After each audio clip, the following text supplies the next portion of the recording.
ಇಲ್ಲಿ ಸಾಕಷ್ಟು ಪೆಂಡ್ರಾ ಮೂಲಕ ರಾಜ್ಯದಂತ ಹರಡ್ಯಾವ, ಬಹುಶಃ ದೇಶದಂತ ಹರಡ್ಯಾವ. ಈಗ ಪ್ರತಿಯೊಬ್ಬರು ಮೊಬೈಲಲ್ಲಿ ಹೆಚ್ಚು ಕಮ್ಮಿ.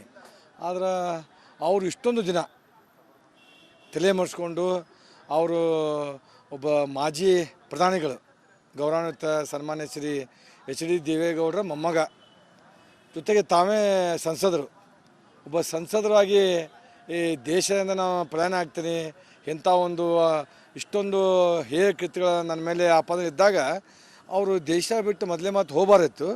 ಆಮೇಲೆ ಹೋದರೂ ಕೂಡ ತಕ್ಷಣ ಏನು ಈ ಪ್ರಕರಣ ಬೆಳಕಿಗೆ ಬಂದ ತಕ್ಷಣ ಪುನಃ ಶೀಘ್ರವಾಗಿ ದೇಶಕ್ಕೆ ಬಂದು ಆ ಕಾನೂನು ಕ್ರಮಗಳನ್ನು ಎದುರಿಸಬೇಕಾಗಿತ್ತು. ಈಗಾದರೂ ಜ್ಞಾನೋದಯ ಆಗಿ ನಾನು 31ನೇ ತಾರೀಕಿಗೆ ಬರ್ತೀನಿ ಅಂತ ಹೇಳಿರಲ್ಲ, ಅದನ್ನು ಸ್ವಾಗತ ಮಾಡ್ತೀನಿ. ಬರಬೇಕು. ಏನು ಅವರು ಇಲ್ಲಿ ಈ ದೇಶದ ಕಾನೂನನ್ನು ಎದುರಿಸ್ಬೇಕು.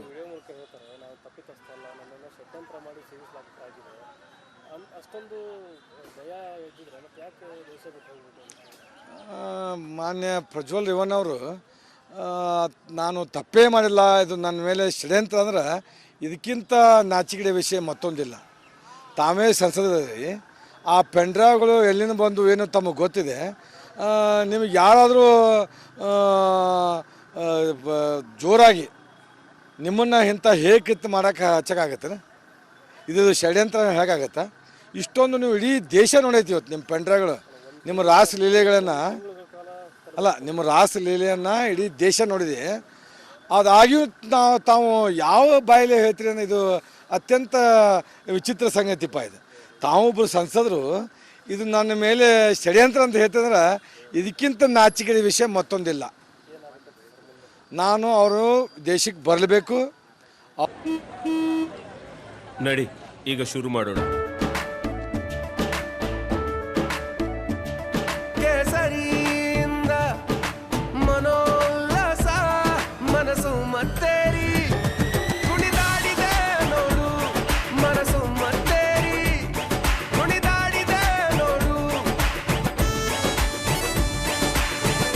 ಕ್ಷಣ ಕ್ಷಣವೂ ಆಚರಿಸಿ ಕೇಸರಿ ಹಬ್ಬ. ವಿಮಲ್ ಬಾಯಲ್ಲಿ ಹೇಳಿ ಕೇಸರಿ. ಅವ್ರ ಮೇಲೆ ಉಗ್ರವಾದ ಕ್ರಮ ತಗೋಬೇಕು. ಎಷ್ಟೊಂದು ಕುಟುಂಬಗಳು, ಮಹಿಳೆಯರ ಮೇಲೆ ಇಷ್ಟೊಂದು ಅತ್ಯಾಚಾರ ಆಗೈತಿ. ಅವ್ರ ಮುಂದಿನ ಭವಿಷ್ಯ ಏನು? ಈಗ ಎಷ್ಟೋ ಜನ ಮಾತಾಡತ್ತಾರ, ಎಷ್ಟೊಂದು ಮಹಿಳೆಯರು ಆತ್ಮಹತ್ಯೆ ಮಾಡ್ಕೊಂಡ್ರ ಅಂತ ಲೆಕ್ಕಿಲ್ಲಂತೆ. ಅವ್ರ ಮೇಲೆ ಉಗ್ರವಾದಂಥ ಕಠಿಣ ಶಿಕ್ಷಣ ಆಗಬೇಕು. ಅವರ ಎಲ್ಲ ಏನು ತಪ್ಪಿಸ್ಕೊಳ್ಳುವ ದಾರಿಗಳು ಬಂದಾಯಿತು. ಅವರ ಪಾಸ್ಪೋರ್ಟ್ ಕೂಡ ರಾಜತಾಂತ್ರಿಕ ಒಂದು ವಿಚಾರದ ಮೂಲಕ ಬಂದಾಗುವಂಥ ಸಾಧ್ಯತೆ ಆಯಿತು. ಇದರಿಂದಲೇ ಏನಾದರೂ ಅವರು ಯಾವುದೇ ದಾರಿ ಇಲ್ಲದಲೇ ಆಚೆ ಬರಬೇಕಾದಂಥ ಪ್ರಸಂಗ ಬಂತು. ಅದಕ್ಕೋಸ್ಕರ ಏನಾದರೂ ಇವತ್ತು ಈ ವಿಡಿಯೋ ಮಾಡಿರ್ಬೋದು ಅನ್ಸುತ್ತೆ. ಹೌದು, ಇರಬಹುದು. ಇವತ್ತು ಅನಿವಾರ್ಯವಾಗಿ ಕೇಂದ್ರ ಸರ್ಕಾರ ಇಕ್ಕಟ್ಟಿಗೆ ಸಿಲುಕಂತ ಪರಿಸ್ಥಿತಿ ನಿರ್ಮಾಣ ಆಗಿದೆ. ಕೇಂದ್ರ ಸರ್ಕಾರನೂ ಕೂಡ ಕಳೆದ 1 ತಿಂಗಳಿಂದ ಇದುವರೆಗೂ ಕೂಡ ಡಿಲೇ ಮಾಡ್ಕೊಂಡು ಬಂದಿದೆ.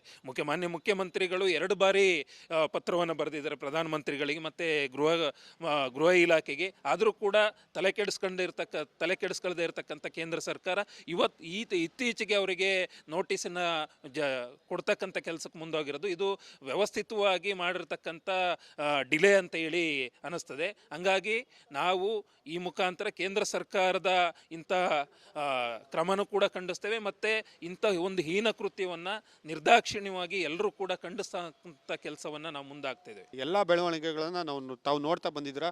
ಇವತ್ತು ಪ್ರಜ್ವಲ್ ರೇವಣ್ಣ ಅವರ ವಿಡಿಯೋ ಬಿಡುಗಡೆ ಆಗಿದೆ. ಬಹುಶಃ ಅವ್ರು ಹೇಳಿದಂಥ ಎಲ್ಲ ಮಾತುಗಳನ್ನು ತಾವು ಗಮನಿಸಿದ್ದೀರಾ ಅನಿಸುತ್ತೆ. ಹಾಸನದವರಾಗಿ ತಾವೇನು ಹೇಳ್ತೀರಾ?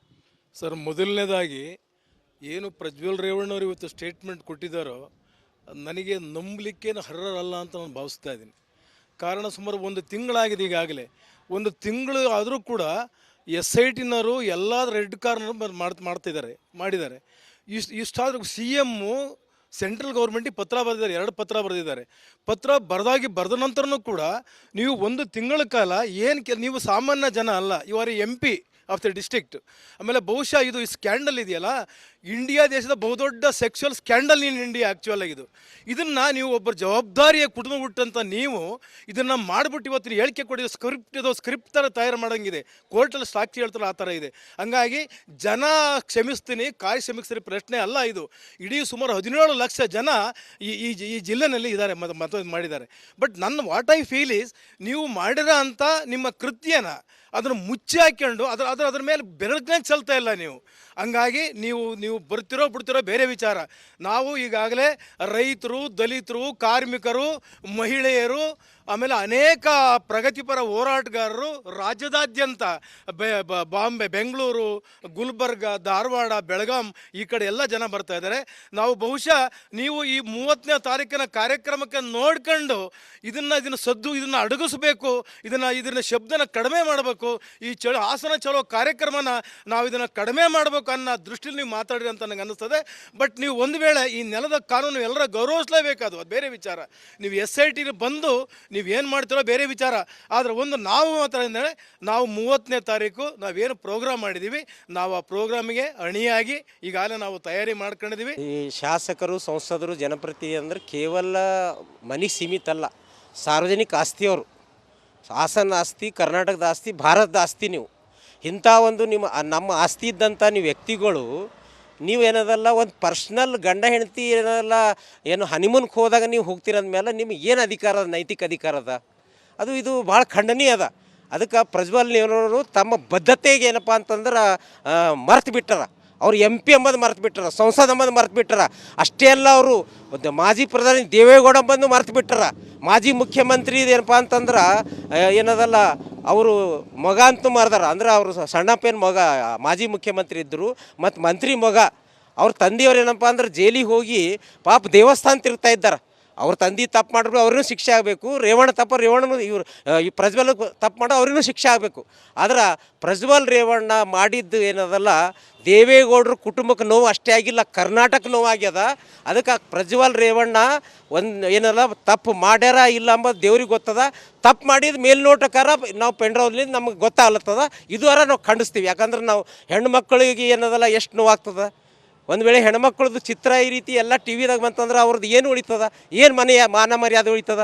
ಅದಕ್ಕೆ ನೀವು ವಿಡಿಯೋ ಕಳಿಸಿದ ಪ್ರಜ್ವಲ್ ರೇವಣ್ಣವರೇ, ವಿಡಿಯೋ ಕಳಿಸಿದ ತನಕ 31ನೇ ತಾರೀಕು ಬಂದು ನೀವೇನೇ ಹಾಜರಾಗಿ ನಮ್ಮ ಇಜ್ಜತ್ ಉಳಿಸ್ರಿ ಕರ್ನಾಟಕದ್ದು. ಯಾಕಂದ್ರೆ ಭಾರತ ದೇಶದಾಗ ಇಡೀ ಜಗತ್ತಿನಾಗ ನಿಮ್ಮ ಕಡೆಯಿಂದ ಏನದಲ್ಲ ನಮ್ಮ ಕನ್ನಡಿಗರದ್ದು ಏನದಲ್ಲ ಅಸ್ತಿತ್ವ. ಕನ್ನಡಿಗರು ಏನಪ್ಪ ಅಂದ್ರೆ ಹೆಣ್ಣಿನ ಮೇಲೆ ಈ ರೀತಿ ಯಾವ ರೀತಿ ಮಾಡ್ತಾರೆ ಅಂಬೋದು ಒಂದು ಕೆಟ್ಟ ಹೆಸರು ಬಂದದ. ಆ ಕೆಟ್ಟ ಹೆಸರು ದೂರ ಮಾಡಬೇಕಾದ್ರೆ ನೀವು ಬಂದು ಫೇಸ್ ಮಾಡಬೇಕು, ಎದುರಿಸ್ಬೇಕು. ನೀವೇನಪ್ಪ ಅಂತ ತಪ್ಪಿಸ್ತಾ ಇದ್ರೆ ಜೈಲಿಗೆ ಹೋಗ್ರಿ. ಯಾಕಂತಂದ್ರೆ ಏನು ತಪ್ಪಿಲ್ಲ, ಜೈಲಿಗೆ ಹೋಗೇಬೇಕು. ಯಾವನೂ ಇದ್ರು ಲಕ್ಷ್ಮಣ ದಸ್ತಿ ಬಿ ಜೈಲಿಗೆ ಹೋಗಬೇಕು, ದೇವೇಗೌಡ ಜೈಲಿಗೆ ಹೋಗ್ಬೇಕು, ಕುಮಾರಸ್ವಾಮಿ ಹೋಗಬೇಕು, DK ಶಿವಕುಮಾರ್ ಹೋಗಬೇಕು, ಸಿದ್ದರಾಮಯ್ಯ ಯಾರು ತಪ್ಪು ಮಾಡ್ತಾವ್ರು ಜೈಲಿಗೆ ಹೋಗಬೇಕು. ಅವರ ಎಲ್ಲ ಏನು ತಪ್ಪಿಸ್ಕೊಳ್ಳುವ ದಾರಿಗಳು ಬಂದಾಯಿತು. ಅವರ ಪಾಸ್ಪೋರ್ಟ್ ಕೂಡ ರಾಜತಾಂತ್ರಿಕ ಒಂದು ವಿಚಾರದ ಮೂಲಕ ಬಂದಾಗುವಂಥ ಸಾಧ್ಯತೆ ಆಯಿತು. ಇದರಿಂದಲೇ ಏನಾದರೂ ಅವರು ಯಾವುದೇ ದಾರಿ ಇಲ್ದಲೇ ಆಚೆ ಬರಬೇಕಾದಂಥ ಪ್ರಸಂಗ ಬಂತು. ಅದಕ್ಕೋಸ್ಕರ ಏನಾದರೂ ಇವತ್ತು ಈ ವಿಡಿಯೋ ಮಾಡಿರ್ಬೋದು ಅನ್ಸುತ್ತೆ. ಹೌದು, ಇರಬಹುದು. ಇವತ್ತು ಅನಿವಾರ್ಯವಾಗಿ ಕೇಂದ್ರ ಸರ್ಕಾರ ಇಕ್ಕಟ್ಟಿಗೆ ಸಿಲುಕಂತ ಪರಿಸ್ಥಿತಿ ನಿರ್ಮಾಣ ಆಗಿದೆ. ಕೇಂದ್ರ ಸರ್ಕಾರನೂ ಕೂಡ ಕಳೆದ 1 ತಿಂಗಳಿಂದ ಇದುವರೆಗೂ ಕೂಡ ಡಿಲೇ ಮಾಡ್ಕೊಂಡು ಬಂದಿದೆ. ಮಾನ್ಯ ಮುಖ್ಯಮಂತ್ರಿಗಳು 2 ಬಾರಿ ಪತ್ರವನ್ನು ಬರೆದಿದ್ದಾರೆ ಪ್ರಧಾನಮಂತ್ರಿಗಳಿಗೆ ಮತ್ತು ಗೃಹ ಇಲಾಖೆಗೆ. ಆದರೂ ಕೂಡ ತಲೆ ಕೆಡಿಸ್ಕೊಳ್ಳದೆ ಇರತಕ್ಕಂಥ ಕೇಂದ್ರ ಸರ್ಕಾರ ಇತ್ತೀಚೆಗೆ ಅವರಿಗೆ ನೋಟಿಸನ್ನು ಕೊಡ್ತಕ್ಕಂಥ ಕೆಲಸಕ್ಕೆ ಮುಂದಾಗಿರೋದು. ಇದು ವ್ಯವಸ್ಥಿತವಾಗಿ ಮಾಡಿರ್ತಕ್ಕಂಥ ಡಿಲೇ ಅಂತ ಹೇಳಿ ಅನ್ನಿಸ್ತದೆ. ಹಂಗಾಗಿ ನಾವು ಈ ಮುಖಾಂತರ ಕೇಂದ್ರ ಸರ್ಕಾರದ ಇಂಥ ಕ್ರಮನೂ ಕೂಡ ಖಂಡಿಸ್ತೇವೆ, ಮತ್ತು ಇಂಥ ಒಂದು ಹೀನ ಕೃತ್ಯವನ್ನು ನಿರ್ದಾಕ್ಷಿಣ್ಯವಾಗಿ ಎಲ್ಲರೂ ಕೂಡ ಖಂಡಿಸ್ತಕ್ಕಂಥ ಕೆಲಸವನ್ನು ನಾವು ಮುಂದೆ